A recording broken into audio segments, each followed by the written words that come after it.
কম বেশি তো আমের চাটনি আমরা সবাই করতে পারি, তবে যারা এই ফিল্ডে একদমই নতুন আজকের রেসিপি কিন্তু তাদের জন্য।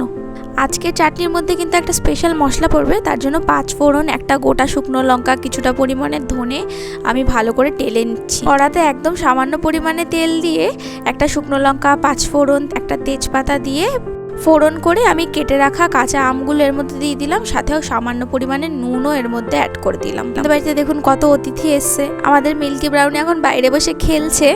1 মিনিট মতো আমি নেড়ে নিয়ে এখানে জল ঢেলে দিচ্ছি পরিমাণ মতো, যতটা পরিমাণে ঝোল রাখবেন। আমটা সিদ্ধ হয়ে যাওয়ার পরে আমি এখানে পরিমাণ মতো চিনি অ্যাড করে দিলাম। আমি কিন্তু এখানে আমগুলো ছোলা সমেতই রেখেছি যাতে আমগুলো বেশ গোটা গোটা থাকে।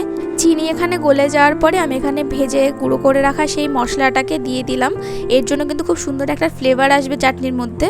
আর সামান্য পরিমাণে আমি বিট লবণ অ্যাড করে নামিয়ে নিলাম। আমার ভিডিওগুলি ভালো লাগলে অবশ্যই আমার চ্যানেলটি সাবস্ক্রাইব করবেন। Bye bye.